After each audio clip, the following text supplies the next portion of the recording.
Imagine completing a U.S. tourist visa interview and hearing something you did not budget for.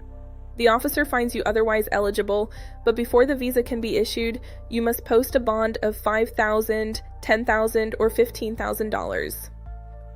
Then comes the warning most people will miss. If you pay before the officer tells you to, or use the wrong website, the official guidance says that money will not be returned. That is the first trap. This is not a new $15,000 visa fee. It is a compliance bond for certain B1, B2, and combined visitor visa applicants. The United States currently lists 50 passport issuing countries. They include Bangladesh, Nepal, Cambodia, Nigeria, Uganda, Tanzania, Venezuela, Zambia, and Zimbabwe. The requirement follows the passport you are traveling on. Applying at an embassy in another country does not remove it. One narrow exception: the current guidance waives the bond for qualifying 2026 World Cup athletes and team personnel, and for certain nationals of competing countries who bought tickets and opted into FIFA Pass by April 15th. Ordinary World Cup travel does not automatically qualify, but appearing on the list does not mean you should send money with your application. First, a consular officer must find you otherwise eligible and determine the bond amount during the interview.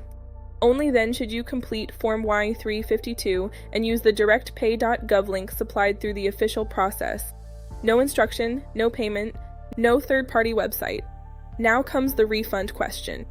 The applicant can pay, or a friend, relative, or business associate can pay. But the name of the person responsible for the bond on Form I-352 must match the person making the payment.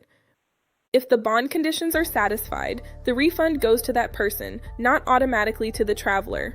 It is paid and returned in US dollars, so the payer carries any exchange rate gain or loss. And remember, posting the bond does not guarantee that the visa will be issued, and a visa still does not guarantee admission. There is one more condition. Visa bond travelers must enter and leave through commercial airports, including approved CBP preclearance locations. Charter aviation, general aviation, land borders, and seaports are not permitted for this purpose. Using the wrong route can prevent a departure from being recorded correctly. The bond is normally canceled and returned when the traveler leaves on or before the authorized date, never uses the visa before it expires, or is denied admission at the airport. Leaving late, overstaying, or applying to move out of non-immigrant status can trigger a possible breach review.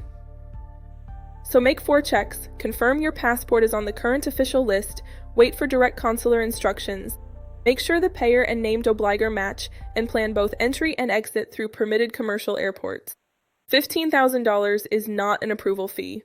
It is a compliance bond, and treating it like an ordinary payment is the mistake that can become extremely expensive. Next, more than 100 UK skilled worker occupations have been removed or restricted. And the £41,700 salary figure is only part of the story.